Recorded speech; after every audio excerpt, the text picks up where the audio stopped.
Travelling with a disability can be difficult, from surprise stairs to broken lifts. However, we've learned a lot over the years, and now that we're headed on our biggest adventure yet, here's some of the things we've learned and how we're applying it to our upcoming backpacking trip. If you're new here, my name is Beth. And I'm Nathan, and I'm the one with cerebral palsy. It's a disability that I was born with, and it's come from a bleed in the brain when I was being born, and it's caused a little bit of an issue when it comes to how my brain speaks to my muscles. So it causes a little bit of, I wouldn't say confusion, but a little bit of excitement when it comes to travelling, things like that. I've certainly not let it stop me, and it's been one of those things that I've just kind of taken in my stride. If I didn't, we wouldn't be talking to you guys and planning this pretty cool trip. So hopefully there's some hints, tips and some pretty funny stories ahead, so we can at least share our experiences and hopefully spread some awareness. What I would say about Nathan's cerebral palsy is, or cerebral palsy in general, is it is very much on a scale. People can be impacted in various different ways. So with Nathan, you are pretty able. Yeah, I'd say so. Does impact him physically. We've documented his journey for a hip replacement due to his issues with walking. However, day to day, you're pretty up and about, pretty independent. Yeah, at least for, well, most days. Depends on if I've had a really busy day, sort of the day before. It might be a bit of a case of having to take a bit of a rest day or a bit of a slower day the day after. But I guess that's pretty much the same, or at least I think it'd be the same as most of the people out there. But yeah, it just takes me a little bit longer to recover than most people. But it's certainly not something that I've let stop me. Here are our experiences, tips and what we've learned. I'd say probably the first thing is that we have to plan a lot more. Yeah. And plan a lot smarter, to be honest. Everything we see a lot about like going with the flow and, you know, not planning too much in advance, but I feel like we have to plan. It's not as if we have to plan the whole thing. We just have to check certain things are in place or that are available to make it a little bit easier. Like, we can't go with the flow. We do try and keep it that way to be a little bit more flexible than we probably should be. But yeah, there's certain things that we need to make sure are in place or that will be available to make it a little bit easier. Not just for me, but for everybody else that we sort of share our time with. But it helps that I am a bit of a type A personality, and I do like to check things out quite thoroughly. Even in our Australia trip, to be honest, I've had to check out all of the hotels that have been booked just to make sure that they are to my standard. I would say they are hostels, but I don't want them to be unclean. However, one of the things we have to do generally is just check that like the hotel itself are accessible. So with the hostels, I think one thing we've spoken about is the top bunk. So Nathan can get onto the top bunk, but it just makes things a bit awkward. But more generally, we have to look for a lift, that it's step-free access. If not, that the steps are we are able to get in. One thing that we've probably not mentioned is baths. So shower baths. And actually the first trip that me and Nathan went on together, I didn't realise that we needed to look at this, and the bath was quite big. So you struggled with that. Yeah, I don't even remember how I managed it. I think I may have fashioned a stool out of towels. Yeah, I don't remember, but yeah, it was an ordeal, but we made it work. But it's those sort of little silly things that you might not think about necessarily that we have to potentially think about.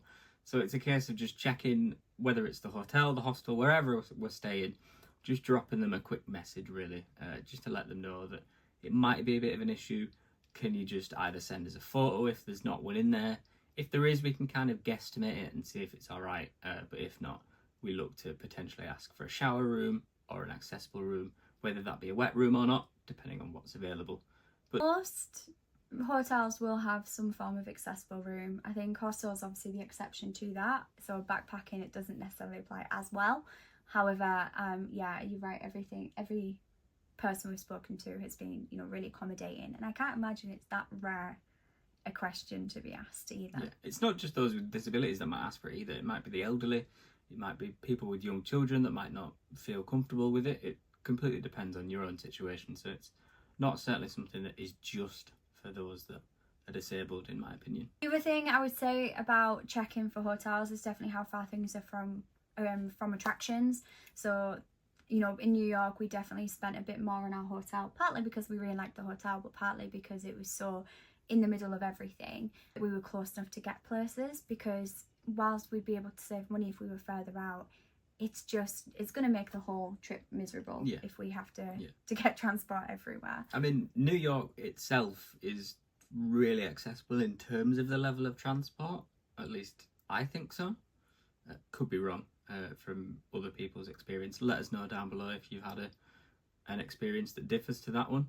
But yeah, we had our hotel that was really, really spot on, wasn't it? There was a little corner shop literally round the corner. There was a subway station probably about 2-minute walk away there or thereabouts. Google Maps said 3 minutes. So it was really well situated. We were in Times Square within 4 or 5 minutes. So we were in the thick of it pretty much as quick as we could, really.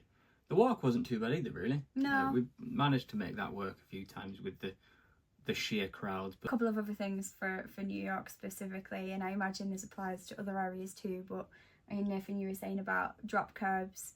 So you'd have drop curb on one side for obviously wheelchair users, and then on the other side of the road it would be a full curb. So you'd have to then navigate the road to get further up onto the other side, which was an experience. Especially that's where your hip really played and up. They're not just your normal curbs. They felt like a foot tall. That's probably my hip issue, but yeah, they weren't far off, I don't think. Yeah, so I think it's just obviously a bit of researching in the hotel. If you find a hotel you like, just make sure that you are checking that they do have those facilities available. Reach out if you do need to. A lot of the times people, that's part of their role, is that they expect these questions, so just ask. Don't be embarrassed.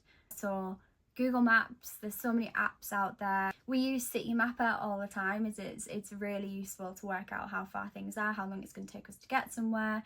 We'd normally add a bit more time on just to accommodate Nathan anyway, but also because I just hate rushing. So yeah, City Mapper, Google Maps, Booking.com, obviously that features all the hotel information. For hostels, Hostel World, and then you can reach out as well. So there's a lot of tools out there. We mentioned asking questions to hotels. I would say this applies to attractions as well. So one time I remember is we'd booked a yacht in Greece, and it was absolutely lovely, one of the best highlights of one of our trips. However, what we forgot to ask the rep who sold us it was actually how you board the boat. And I mean, more recently we had one which was like a full bridge, wasn't it? So it was easy to get on. But in Greece we didn't ask that, and it was literally this thin plank to walk across. So we genuinely thought when we got there that you wouldn't be able to get on. Yeah, made it work though. Yeah. But it was a little bit acrobatic. I was a little bit more flexible back then as well. Yeah, it's those questions. If you think it's a silly question, ask it. Somebody will have asked it. I could guarantee it. Planning transport as well. So for us, for example, like when we're looking at Southeast Asia, we're not going to be able to get on bikes and things like that. So I'd love to do the Hajang Loop. We're probably going to have to do it in a car, which is a little bit more expensive, but there's just, no way. If I could, I would, but yeah, it's not happening. Yeah, so I'm not sure how we're going to do that yet in terms of, because I think, I could be wrong, but I think a lot of the grabs are bikes. So there are a few cars that I've seen. I think you do pay a little bit more for it. Yeah. Which makes sense. But yeah, I don't think we'll struggle. I think it'll just be a case of a little bit more research. Yeah. Maybe a little bit more time in the queue to wait to get picked up. Who knows? We'll look forward to that when we get there. But then even, going back to New York again, there was times where we did have quite a rough experience on the last day when our taxi driver turned up an hour early to take us to the airport. We were stuck in Times Square. Nathan was really struggling with his hip, so he wouldn't have been able to walk back in time. The crowds were just phenomenal because it was literally New Year weekend, and a lot of the subways were shut. So trying to get the lifts down where we needed to go, we got the lift down, it turned out to be the wrong side. It just became a right drama. A chaos, wasn't it? What should have taken us, I want to say half an hour? Less than that, I would say, because it was literally about 5 minutes away. So I think it was only 2 subway stops, if that. Yeah. From the side where you were on. It took us a full hour, if I remember rightly. We'd made it. The taxi driver was a little bit annoyed, as you can imagine, but as soon as he found out we were from Leeds, for whatever reason, he absolutely loved it. Absolutely, just give extra time, look for other transport options just to be safe. Airport accessibility as well. So when I met Nathan, he would refuse to do this. And the same for like gigs or attractions. He would absolutely refuse to use the accessible schemes available. That's probably because I didn't really know about them. Yeah, so I say for every attraction that you book, and before you go to the airport, make sure you do your research, make sure you see what's available, because you must have paid a fortune on tickets. Yeah. And there's a lot of carer schemes available. So we've been pretty lucky, I think, in terms of some of the schemes. I mean, even when we're looking in Singapore, there's quite a lot where, you know, there might be discounted passes for your carer. Airports, you've got the priority queue, so you don't have to queue in the security line. Now, I don't know how many times we queued in that security line before we actually questioned it. Countless times. Many hours stood in queues. However, what I will say is there's a sunflower lanyard, but I do think that training needs to improve on the sunflower lanyard. Because it is for hidden disabilities. Nathan's is very much not a hidden disability. It's hidden when I'm sat and when I'm stood, but when I'm moving about, it's not. Well, we'd booked accessibility, turned up at the queue, and the woman looked at us and said, "Where's your sunflower lanyard?" She also said, "No, where's your man as well?" Oh yeah, where's your man? Because, you know, a lot of the time they do ask, do you need to be escorted through? And, you know, well, Nathan's got me, so he doesn't necessarily need to be escorted through.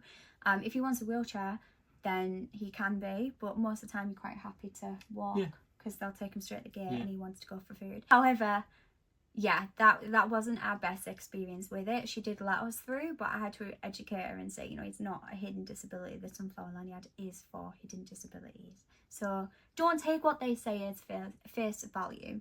People don't necessarily know until you tell them. Yeah, it's just an education moment, really. I mean, she didn't look too pleased when she realised that she wasn't correct, but hopefully with our little awkward encounter with her, it wouldn't have happened in the future. At least I hope not. So what we're taking with us, as you can imagine, we are having to trim down how much we're taking. Wow. Nathan's a light packer, me not so much. However, because of our upcoming travels, we don't really want to be getting flights every few days with full 70-litre backpacks. We do have 70-litre backpacks, however we've purposefully got them with wheels so that he can wheel his along and doesn't have to carry it on his back. They did cost a little bit more, they are a little bit more bulky, but hopefully they do the job. They've got really good reviews, so fingers crossed. I mean, I don't think we won't fill them, whether we will or not, with souvenirs and snacks and sweets and stuff for like the night trains, the sleeper buses, whatever. Yeah, we'll certainly let you guys know how that pans out. But yeah, we definitely won't be filling it. Will we? I make no promises. It's one of those things that we've been able to kind of keep the backpack life going, I think. But it's just a little bit different. We thought about suitcases, but the convenience of having the option of either A, carrying them, or B, wheeling them is a little bit sort of easier, isn't it, I think? It depends on environments as well, doesn't it? A suitcase isn't going to be as pleasant on mud. I mean, Or the cobbles of Europe. Exactly. So at least the backpack, if we need to, we can temporarily put it on your back. The side is like things that you're taking with you to help. So at the minute, you're still using your crutches after your operation, but that's not the plan to take them. We've still got a few weeks to get off crutches. We're getting there. But he has bought some walking sticks to help with hiking specifically. Just hiking poles, just did a bit of research on them. They're a foldable type, so they're a little bit more compact, but they don't take as much weight as, like, say, telescopic ones that you see. But apparently they'll be able to at least take potentially up to 30% of my body weight off me. So even if I don't use them all the time, and I just get them out for like hiking or even on the beach, just to make things a little bit easier, something that will improve my stability, hopefully. I've not tried them out yet. I should have really tried them out before having my hip done, but I guess there's no time like the present, or at least when I'm off crutches, to try them out. But yeah, hopefully they'll work. If not, they'll look cool in my bag. Shoes. Yeah, I've definitely not found the right pair yet. This is still a trial and error situation. I think I will, I'm going to have to find them.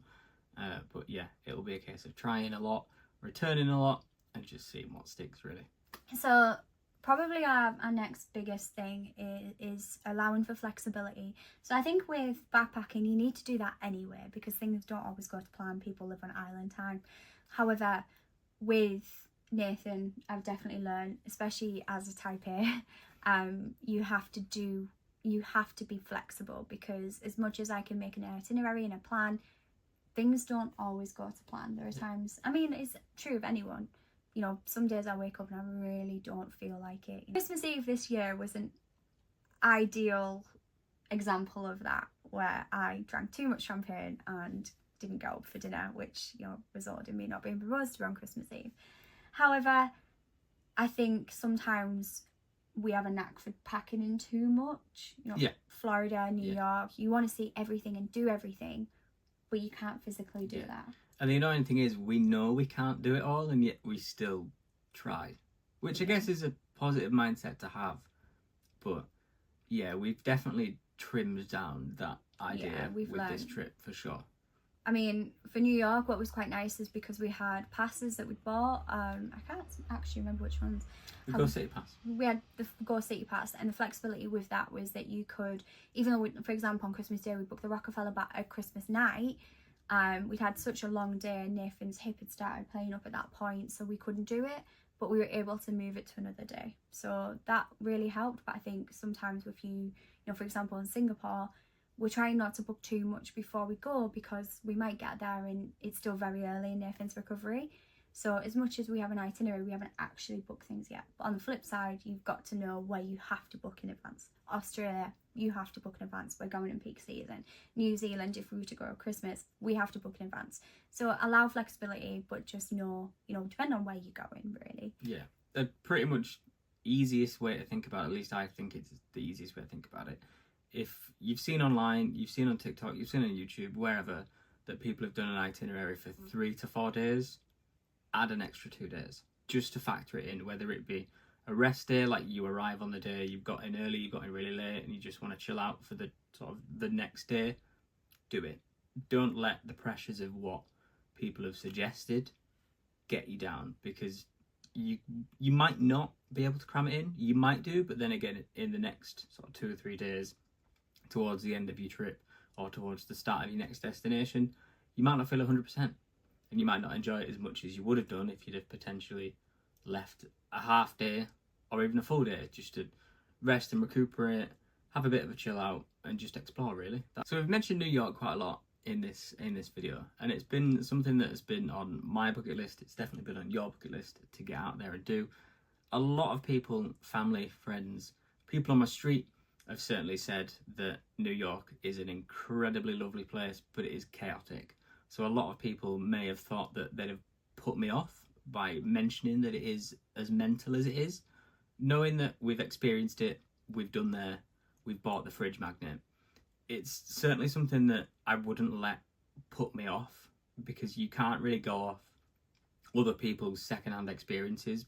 If you do that, you won't, or at least in my opinion, you won't go anywhere, because there'll always be somebody that will have some form of negative information or a negative opinion on people and places that just will obviously impact your view.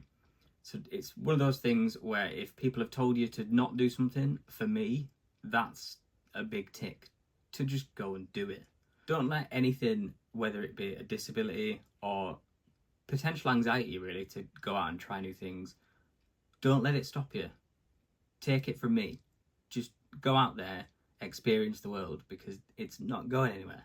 One of the most incredible things that I've been able to do. Let us know where you want to go. We'll go.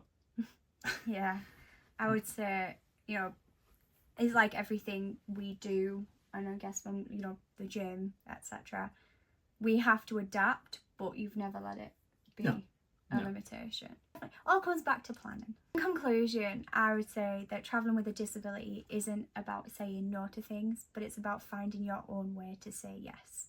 So we've shared, you know, everything we've learnt so far. I'm sure there's a lot more to come. Loads. But hopefully some of these tips help you guys, and obviously we're going to be documenting our experiences when we go traveling in just over a month. That's so exciting. There's so much to do. Please, you know, if you have any questions, if you're going anywhere, please pop it in the comments. We'd love to hear from you.